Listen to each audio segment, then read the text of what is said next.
And what?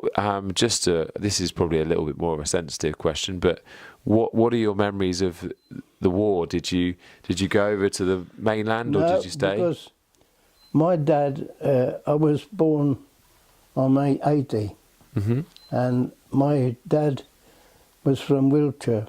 Okay. And he came with Alfie's dad, came from Wiltshire, and when he saw he got a job working at the Methodist chapel, and so then he went home for a holiday, and then my dad came back with him, and that's how it all started.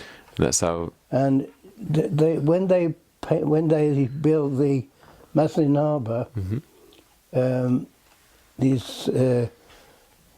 name is the big firm that did it. Well, Dad was a diver, but Okay. you know, when they used to pump the water to the air to you by tube. Yeah, the cable. Well, he did that, and then when the war broke out, people had the option of either going to work for the Germans or be deported. Sure. If they were going to deport you, where would they deport you to? Germany. Oh God! But right. nobody knew Where they were going? No. So we, Dad and all the crowd, they said, no, we'll go and work. So lots of the time they worked in Guernsey for the Germans. And the Germans, you know,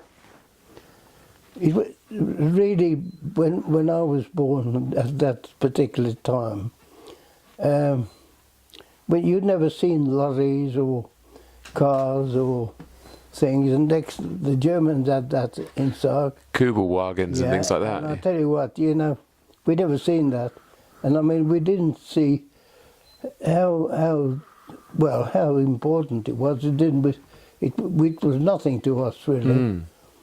But so I lived here. My grandfather lived here, and so my mother and us two boys stayed here with the old people. Yeah. And then we used to go and we just used to sleep down the road there. There's a place called, well, it used to be Sunnymead, but it hasn't got a name, but up the road there. But we only used to sleep there. We used to eat here. Okay. So because the old people used to fish, we always had fish to eat. Yeah. So, because a lot of the people, you know, had nothing to, you know, no, it wasn't self-sufficient, you know. Yeah, sure. So you're reliant on some things being imported. But the people who were deported, you know, it was a bit worrying, because they didn't know what they were going to be taken to, did they? Sure. And I guess there was a big blackout on any news getting to you here as well. Yeah. So you wouldn't have really known about the things that were actually going on in Germany. There used to be commander rates. Actually, where you were last night, that was one of the places the commandos landed. Okay. And they found themselves at Dika Hotel, which is next to Stuck's. Yeah. And but you know, we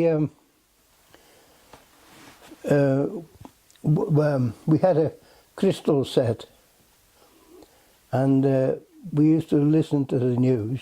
And we had for the toilet, we had one of those Elsan buckets. Yeah. You know, and the thing was in there. So one day, my uncle came and he said to Mum, "You better watch Points, because they're doing a house-to-house search." Looking for things like that. So she didn't, you know, she got really worked up. And we had two rabbits in the rabbit hutch, and my rabbits had died. Dick was still there. So I got out of the woolly rabbit, put him in the hutch, and I fed him with lettuce and that. When they came and searched, they were so keen looking at the the rabbit with this. They never even never bothered to search. Oh, right. So we were lucky, you know. It distracted them a bit, yeah. I mean, yeah, obviously we've been hearing a little bit about the history on the islands recently. I mean, they had, a concentration camp on Alderney. But obviously you guys wouldn't have really known that here. I tell you what, Alderney had a rough deal. Yeah.